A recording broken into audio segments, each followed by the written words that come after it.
don't do that. You know how that freaks me out. Never. Freak, no, I'm not going to be able to go swim again. If you haven't got on, stick around till after this intro. You'll know what we're talking about. We'll see you in 30 seconds.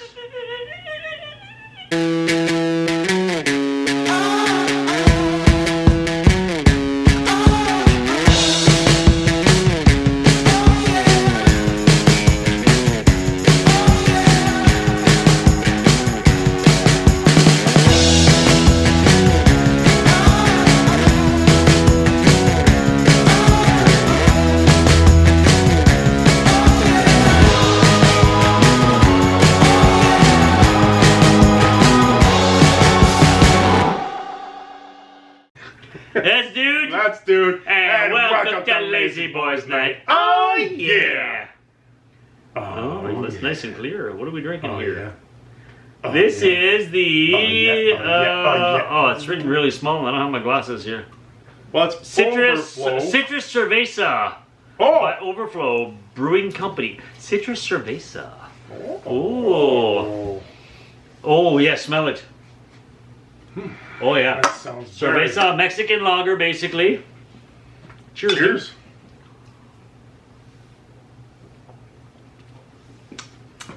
Ole. Ole. Summer beer. Summer beer. Crisp, clean finish.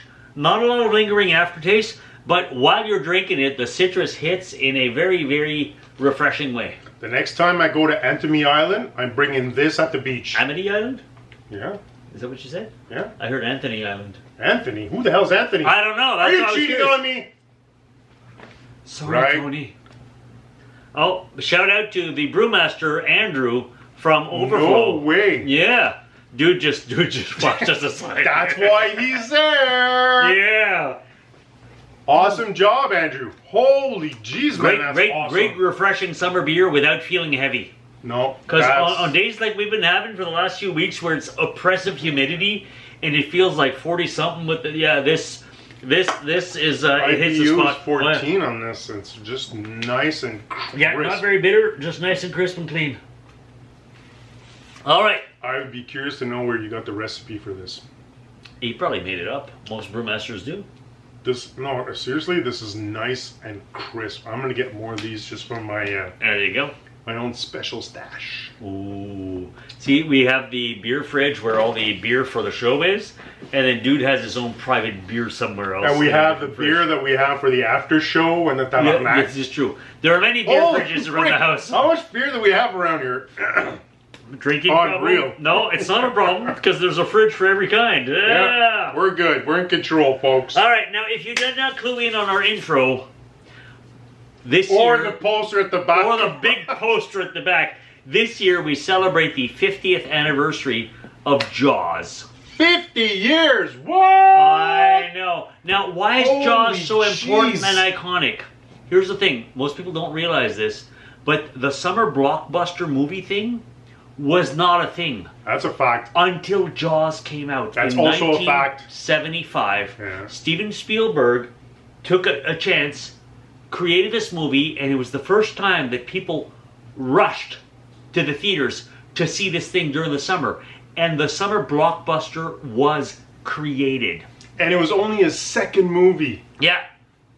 And Spielberg, What? there's a reason Spielberg That's is the one of the second directorial movie in theaters, geniuses folks. of, yeah. I mean, he's got hit after hit after hit, but this thing here, Oh my god. So, what made Jaws... How do we, where do you want, Jaws is guaranteed in the top 10 most epic movies of all time. Influential in so many like ways. you would not believe, for multiple reasons beyond the shark. And here's the thing, in preparation for Oh, this that'd be- particular episode... Beyond the Shark. It'd be like Beyond the Shark. a documentary. Yeah. Beyond the Shark. Actually, there is a documentary on the Jaws 50th that is coming Is it out. called Beyond the Shark? No, it is No, not. see, that's a sucky title. But Beyond the Shark. It's coming out in, I think, in early August. I don't know the date. It would have to be, man. 50 years needs to be celebrated and documented and talked about like we're doing right now. But here's the thing about Jaws. In preparation for this episode, I'm sure you did the same thing because you were like me. Yeah.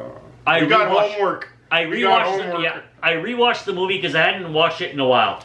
And Did here's you? the thing. Okay, sorry, I'm gonna cut you off again, man. 'Cause Why? I'm freaking out. Keep that. I'm talking about the homework. You're not even saying anything. Tia's like, yeah, okay, we just have to Because watch I'm trying to make a point here. Okay, finish your point, then I'll make my point. Go. 50 years later, this movie still works. It still stands. I mean, yeah, the fashion choices are dated. The technology is obviously of the era. But beyond that, the story, the characters, the flow, the tension, the terror you feel still works. This is how good this movie is. It transcends being dated like so many other movies do. At one point, they're just like, this feels very... This one still sends chills down your spine. This is why Jaws is a freaking classic. Now make your point. My turn. Okay.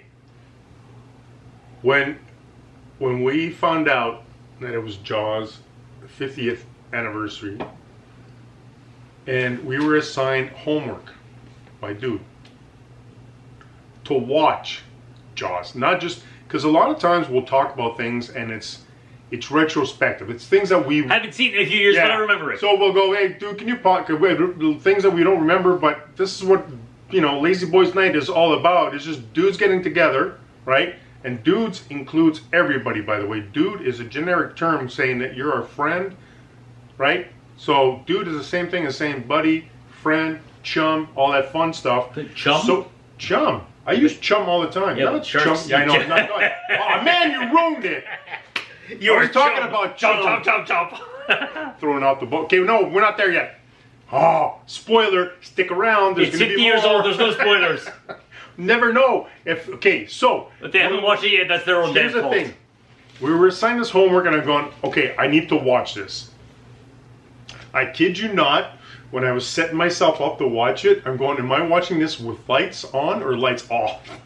And I actually debated the thing, and I kept getting up, shutting the lights off, getting back up, going, no, f this, I'm not doing this. Lights on, and I'm sitting back down and going, oh no, it's a movie. I have surround sound. I want to get into it. I want to be submerged. I'm like submerged into the movie.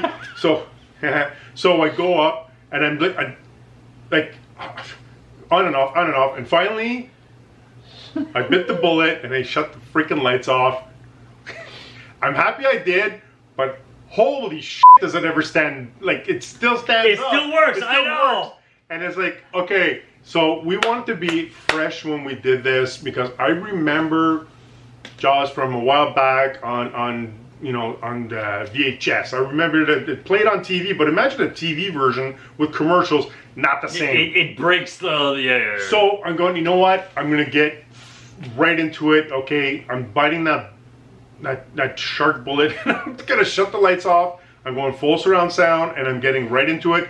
And I don't care. I went, made sure that everything that could be emptied on me was emptied. I got lit up. I got popcorn. I got tons of beers. I had a cooler ice. I'm not getting off the freaking couch, man. I'm hyper focused. I'm in the theater.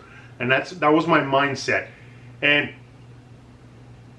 I did not anticipate loving this movie as much as I did watching it in that context. It is... Dude, it blew me away. I know. I watched it in the dark, late at night. I wait till everybody else went to bed.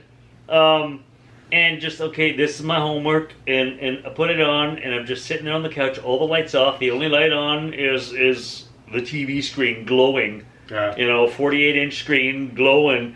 And I got the headphones on because I don't want to wake up everybody else. So the sound is just pounding That's in even me. worse, That theme, man. that dun dun dun dun dun dun. And yeah, I just got sucked in. And I want to talk about the genius. I was going to say, can we break this down? Because we're going to be all over the place. Okay, what do you want to talk about first? So if we... Because we need to find some kind of order to this Okay, well, thing. here's what I propose. Okay. First, why this still works. Okay. 2, performances. Yes. 3, fun outside facts. I want to talk about the actual movie itself first. Okay, movie first and then why it works. Okay. Yeah, so, okay. because I Talk about need the to movie talk, first. I Okay. want to talk about my Go ahead. experience. Go ahead. Like I said, I was set up right? Full setup, and started off, and there's so much I had forgotten about this movie. And that's what got me. It's like I remember key points, but I could not remember details. And those it had been that long. Yeah. And those details, holy frick. Like just the way it starts off, you have credits, and the John Williams theme starts right freaking away. And right away I'm thinking about it, and I got chills. I'm going, oh man, I know what this means. But at that point, when it first started off, I'm going, are they showing like a reveal right at the beginning? I don't remember seeing that. And no, it's just here's who's in the movie. That's it. And this is a song. Oh, yeah. By the way, get used to this, because this is going to be a tell. Tension this is going to be a tell right off the top. Throughout the movie. So when the movie starts off, and all the kids are on the beach and playing music, and there's a fire and everything, and the girl wants to swim. She wants to go for that classic swim that's on the poster, right? Her. When she goes off for that swim, I was freaking out and going, I don't remember how much you see or not, and I'm like, I'm freaking out. That's part of the brilliance we'll get to after. Dude, I know. So, anyways, if you've never seen Jaws, you have to see this. Stop our episode right now, go watch it, and come back to us later on. If you've seen Jaws, stick around, because there's going to be just spoilers. And then go watch it again, because you're going to be like, oh, I forgot how great this film is. I'm probably going to go watch it again, just because. Yeah, I just watched it 2 days ago. But the whole, when she's in the water and she swims, like, oh, her face. Oh yeah, and then you just see her dragging around. And I'm like, oh, this is not right, man. I'm not good. And then the other guy's like passed out on the beach or whatever. But that whole buildup of not seeing what the hell, man. That's the brilliant of which is why my imagination was going wild. Spielberg made a conscious choice early in the production not to show the shark too much. In fact, you don't actually see the shark proper until about halfway through, and even then, he's underwater. It's just a quick. You don't really see him until about 2/3 in, when he pops out at near the back end of the boat that first time. You're skipping ahead. But until then, he's implied. Yeah, but a lot of that you in the just original see the fin, script, a couple of signs, dude. but that's it. It's the everything else. Where is he? What's going on here? You got to imagine. And that's what makes you go, holy crap. Dude, they had to build the freaking shark for real. They did. They had to build the freaking shark for real. So they had an insane amount of technical difficulties, because they were legitimately filming in the ocean. So salt water. You have a massive 25 You have a mechanical 25-foot shark in the ocean. Salt water is affecting the mechanics for the chomping. So a lot of the things that they did on the fly, going, okay, how are we going to do this? We don't have the shark today. We don't have the shark today. We don't have the shark today. For example, the yellow buoys that just get dragged around. You don't see the shark. You don't see the fin. You just see these yellow buoys that have been you see them getting shot into it. So when you get them, so there's a line and there's a tether basically with a buoy, and you just see that thing floating around, and you're like, the shark's coming. Look at the shark tail, and then the buoys get pulled under. Well, you get to see the shark when he shoots it, so it's enough for your mind to go, okay, there is a shark. Oh yeah. He shot the shark. The shark took off with the barrels. And it keeps popping up. And then the fact that he goes, okay, he's got 1 barrel, 2 barrel, 3 barrel. No shark should be able to drag down 3 barrels. And yet it does. And it does. And then it just pops, and you're going, oh man, he's like just... This was the brilliance of Spielberg, is less is more. The less you saw the shark, the more was implied, the scarier it got. Because we don't live underwater, we're above. And we're like, where is it? What's going on? What's happening? And this is the tension you feel throughout the entire goddamn movie, except for a few moments of actual chomps, but that's almost terrifying. That's the brilliance of it. It's not even 10% of the movie. Oh, so now at most, if you took all the actual tape footage of the shark you see on the film, I'm sure it's no more than 3 minutes. Ish. And yet. Probably more than 3, just because at the end you see a lot maybe a little more, so 4. But the actors, man, he's there the whole time. The actors, the conversation. So what we're doing right now, I noticed when I was watching that film, because we've already mentioned a few times how the original movie MASH, how characters would often talk over each other, right? Yeah. In this movie, it's the chaos that he's able to create with the conversations of all, like, even when they decide that whole scene when Richard Dreyfuss first shows up, and he shows up on the dock, and it's chaos because then there's a because they caught a bull shark and they thought that's the one. Yeah. Right. So with the bounty, you have all these fishermen that are going out, and not even proper fishermen, people that are used to just going. They're going out to look for a freaking great white, but when he shows up on the dock, they don't know it's a great white back then. This chaos, you feel the chaos. Oh, yeah. How it's out of control, and then when people are talking over each other, it blew my mind because I'm going. That actor has actual lines. That actor has actual lines. But they could not care less because they're saying their lines on top of each other to add to that chaos, how important it is. Spielberg knew how to create tension. But just even with their actors. The conflict of overstepping, the chaos, and the uncertainty of not actually seeing the big bad boogeyman, the monster, the shark in this case, would keep you on your toes constantly. Yeah. And that's why this film still works. That's why it's still terrifying. Plus, we all have some primal fears. Fear of the unknown. You don't know what's under in the water. You don't. Why do you have to say that? I guarantee. Now it's watch going to be in my head for the rest of the summer. Yeah, well, I was going to say, watch that movie. You won't go step in the ocean for at least a month. The scenes where they had to build a special camera to be able to film on top and underwater at the same time. That bobbing thing. And just when you were underwater and just all the feet going around, you're like a bit relaxed. You're going, okay, I don't hear the dun, dun, dun, dun, dun. But as soon as you hear those two notes. But it was purposely made to create that kind of angst and anticipation going, holy shit, he's around. He's somewhere. Where is he going to pop up? But if you don't have that, you're still going, is there going to be a jump scare at some point? And they play around with that. They fuck with your mind during the whole movie, man. Because at some point, you hear it, and you're going, there's the theme, and it's usually when you see the fin come out, and going, okay, that's a proper... But you don't actually see the fin come out that much, but you do on occasion... When he goes into the lagoon, man. When he goes into the lagoon. But at one point... The whole thing, you see at one point, when the beach is open, and you see people swimming, and you just see the angle from legs kicking underwater, and people floating, and you're like, who's gonna get attacked? And that shark is just like, it's basically like a buffet, and it's going, this looks good, this looks good. Oh, I might have a nosh of this. I don't know. And that you're like, who's gonna bite it?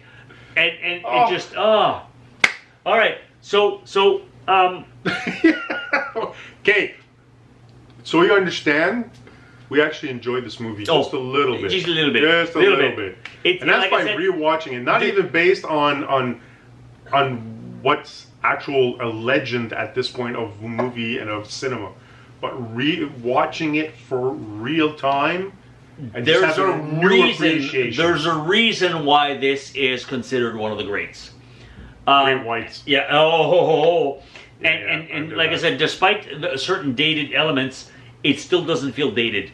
Like today's shark, you'd have technology, you'd have sonar and all this stuff. Yeah, but you know what? How many shark movies have you seen where they use CGI and it looks like garbage? The Meg. Holy frick, man! I can't. If I have to see another shark movie, no, because it's not there. You can't feel the tension of the Meg bite because you see the monster too much, and it's too much special effects. Dude, what did Spielberg do? Make you wonder what the hell's gonna happen next. Like physical effects. Those actors, I don't care if you know it's a machine. It doesn't matter. Holy frick, man! There's scenes in there where I don't care who you are. That's still freaky because it's physically, it's not use your imagination, it's there, we'll add it in at post. No, it's there in the water. It's all practical. So let's talk about the actors. You've got Roy Scheider, you've got Robert Shaw, and you've got Richard Dreyfuss. Oh my God, amazing. Robert Shaw was already an established actor back then. Richard Dreyfuss was a relative newcomer. Here's a picture of all three in case you don't know who they are. Now, Richard Dreyfuss is considered like an old classic actor now, but back then, this is 50 years ago, he was quite starting off, man. He was starting off. I mean, you can see they're listed there, but here's the thing. There's a scene that stands out to me.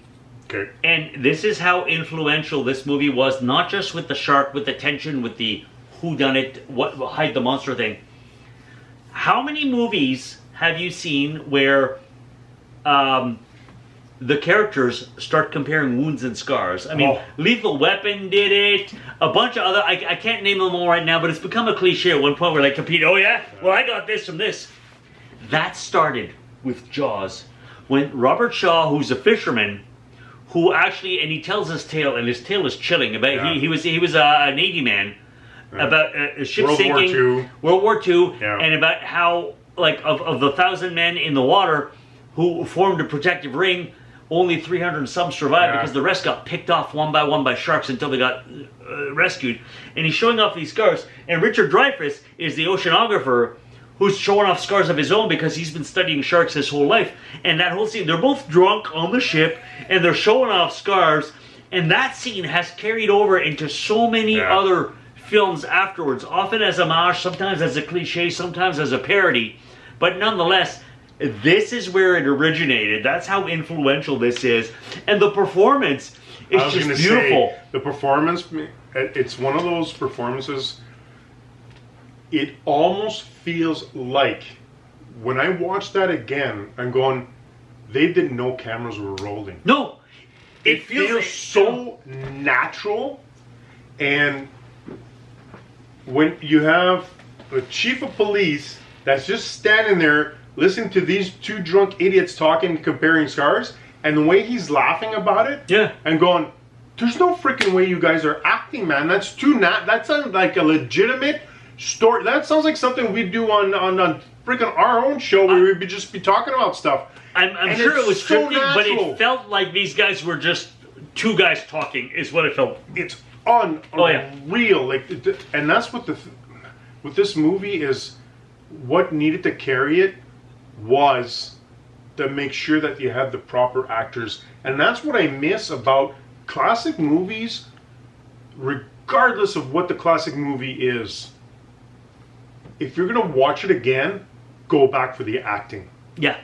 These actors, how they got into their characters, because some of them, and there was a lot of issues between Shaw and Dreyfuss, right? Because Dreyfuss was a young actor and was he was an actor. He goes in and he's acting. Yeah. Well, you have the older actor, Robert Shaw. Robert Shaw was a character actor, so he would never himself in the role. He would never break character. So it would legitimately cause tension on set, because Dreyfuss going, calm the f down, man. Yeah, it was like, okay, action, now you're an actor, you're not. No. He was the salty old sailor guy. They call that method acting. So the method actor, and you had those two worlds collide. But if you watch that scene, you know those two were like that in real life. In that scene, there's none of it. None of it. I'm going, holy bravo, man. They really embrace the and here's the other thing about these classic films. Modern films tend to, they'll try to inject a little sentimentality, backstory on the character, but they just kind of fly by it and they focus on the action. Yeah. This film takes the time at one point to stop and humanize the characters. And they're not just going to give you, oh, by the way, I have a wife and home and kids, so you feel bad about me when I die. That's not what they're doing. They take the time for you to stop and get to know them and get to care about them. And so that when and if something happens, I don't want to spoil it, even though it's a 50-year-old movie, you care. You care about whether this person gets attacked. At one point, Richard Dreyfuss, not a huge spoiler, but he's in a submerged cage, and Jaws is so powerful, he can bust through the cage, and you're wondering, did he survive? Is Richard Dreyfuss still alive? And you're like, what the hell? And you're still focused, okay, there's this attack happening, boo, boo, boo. But you're like, where's Dreyfuss? Is he dead? Is he, what? And you care. Why? Because you got to know him, and you got to meet the character. Dude, the one thing that amazed me when you're talking about character development like that, because we always talk about on our show how character development is important, but there's such a thing as, like, modern directors now, they'll start creating your attachment to that character, why you should actually care about it, and then they'll pull away for it to go to action, or they'll make light of it or whatever. In this movie, there's key points that introduce you to who these characters are without overextending. No. It's key points where it makes you understand right away. Like there's that moment where after the second shark attack with the kid, the small kid. I want to talk about that after. Okay, yeah. so, but he's back at home. He's sitting at the dinner table with his child. Yeah. And that little interaction between them, It's he's superfluous, a dad, but it's so important at the same time. That moment is not long, man. No. And you see the interaction with the mom looking at it going, see, you don't need much. When you're good at what you do, Yeah. you don't need to overextend it. You just need to know to show enough. It's a And human you moment. know It's exactly a human how to moment get that makes you go, I want this guy to live because he's a family man, and you can tell without having to overexpose the fact that he's a family man.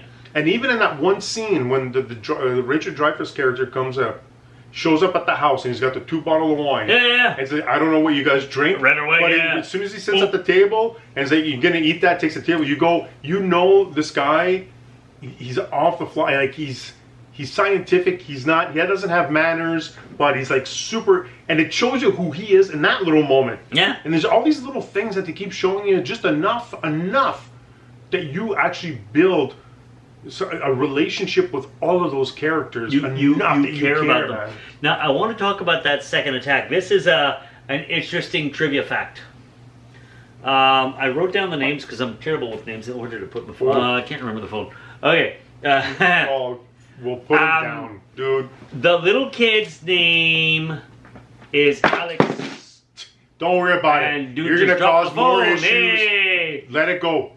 Doesn't matter. We're not. The we're gonna little just kid's do your name- job after. The little kid's name is something like Alex Kurtner or something like that. Okay. I don't remember the full name. Dude can put it down here. And the mom is Mrs. We'll just say Kurtner for now. Yeah. The actor, the kid's name, I forget his first name. His last name is Voorhees, and the mom. Anyways, so the lady who plays the mom in real life, decades after the film was shot, she lives in the New England area. I don't know where exactly. And she walks into this restaurant, and on the menu is the Alex Kurtner sandwich. And she's like, she finds that interesting, and so she tells the waitress that I'm actually the actress who played Alex's mom in the movie. And the waitress says, wait right here. And she goes to get the cook, who's the owner of the restaurant, who's the actor who played the kid. What? Yeah. So decades later, they have a reunion in the kid's restaurant. The kid grew up and became a restaurateur. He stopped acting, and she happened to walk into his restaurant. So it's like mom and son, That's movie wild. mom and son have a little reunion. That's cool. Well, I know, it's just such an interesting little. But even that tidbit. scene, that scene to me was perfect cinema, where you have the kid asking his mom to go back into the water. Yeah. He's like, and then there's this debate, and he's like, yeah, you can go again. And as the kids are running away from his mom, he goes into the scene, and you're going back to the sheriff, and he's having his conversation with his wife. But the kid's always in the background, enough to bring you to this next conversation. He's identifiable because he's got a yellow inflatable thing. And at And one the point, fact that just the whole the shark attack itself is barely a split second. All you see is something bump and flip the kid over. Boom. Yeah. And then people go, and what's going blood on? come out of the And water. then the water starts turning red and people panic and swim away. And they're all charging and the mom comes and it's very emotional. Yeah. The mom is like, Alex, and she's and boom. And then what do you see? You see the inflatable now deflated because it's been punctured, wash up and bloodstained. And you're just like, oh, that kid bit it. Oh. And it was just enough. And At first, you're going, okay, was it really that or not? Because there's other things that are happening in that Because you're scene. expecting a red herring moment, but no. Holy Oh. jeez, man. But that's a perfect moment where you didn't have the John Williams. There's none of that particular time. That was like an out of nowhere. You felt you heard the theme when And you see the fin from legs time to swimming time. through. In the background, you see the fin come up from time to time. And you see the legs swimming through, but then it cuts, and then it's the sheriff with his family, and boom, boom, boom, boom, boom, boom, boom, and nothing's happening, and then just what was that? Whoa! and that's when the panic happened. So you're caught off guard with that particular attack. And that was one of those moments where they said, okay, you're getting used to there's an attack coming, there's something coming. It's like, no, sometimes you never know. Keeps you on your toes. Freak, man. No, it was unreal. Brilliant film, stands the test of time. But it's funny to say that a third, I call it a third, I felt like it was a third of the movie is just the three main actors on that boat. Yeah, the last third, yeah. It's like the last third is just three guys on a boat dealing with this shark that you see from time to time. But the ultimate scene, which I knew was coming up and still freaked the hell out of me, is when we're talking about the chum. Oh yeah. You got Sheriff Brody. He's got the smoke, which is classic cigarette, and he's just throwing it in, and I can't remember what. And Josh just swims up and goes jump in front of him. And he turns around and he backs up. Slow ahead. I can go slow ahead. Come on down and chum some of this shit. You're gonna need a bigger boat. By the way, that line was improvised. Oh, that's just that line was not scripted. His face. Yep. And just that pop up, and you see like the full face for the first time. Now I don't know. Holy frick, man! You're gonna need a bigger boat. I don't know if this is true or not, but I have the feeling that was the first time he saw the mechanical shark.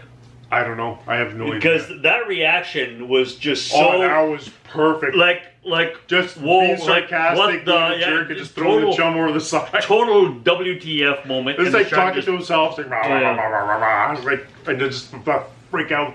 And it's like all of a sudden, it's like, okay, we're going back to shore, right? You're gonna need a bigger boat. It's like, no. And it's like, what? And it's like he's bringing him to shore, but that whole thing. There's one scene when they're actually trying to capture, they're trying to kill Jaws.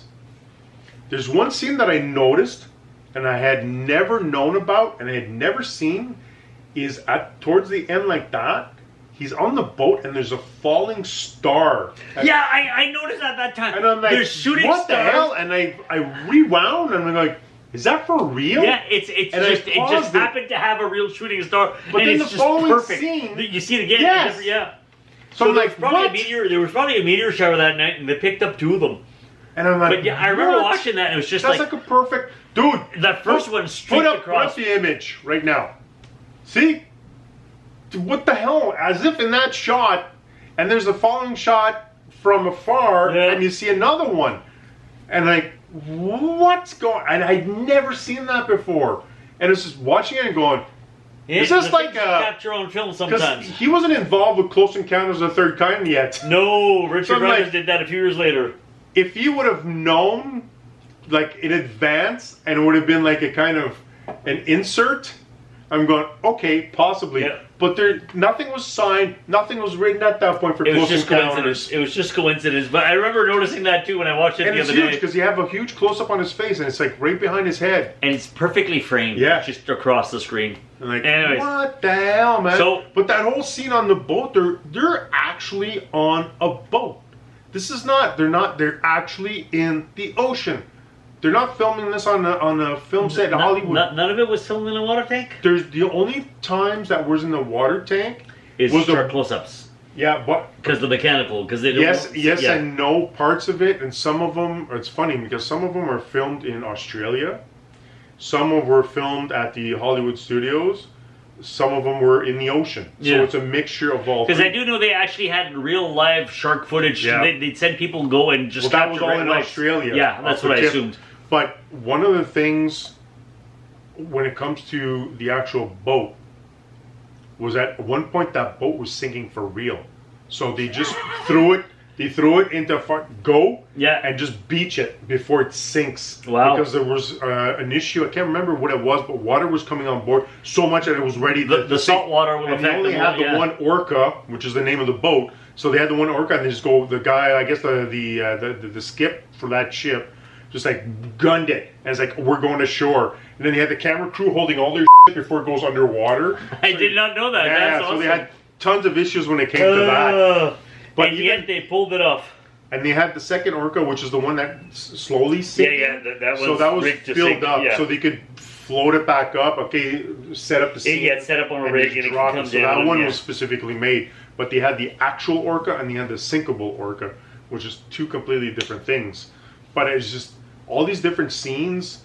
Like I remember when Jaws comes up and just slams the shit out of the back. Oh, on the back end, yeah, tips over. Whoa! Yeah. And then you see the full extent of it. Yeah, Like, and then Robert Shaw's character. I'm gonna spoil it. Oh, but yeah. no. Go. We're not going to talk about that part. So bottom line, Jaws is just so you know. Bottom line, Jaws is a masterclass in how a great film transcends time. Yeah. How a great horror. It is a horror. Let's face it. It is a horror. How a horror film stays terrifying after all these years. Because to be honest, I've seen a lot of horror films where it's just yawn. Why? I don't need to see all the big gore and the most terrifying films I've ever seen are the ones where I can't see what's going on. I have to fill up the blanks with my mind. Less is more when it comes to horror, and Spielberg understood that. Ugh.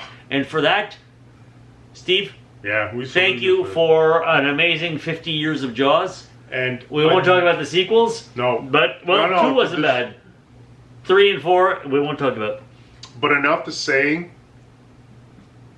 that if you want to see why we're passionate about films, go see Jaws.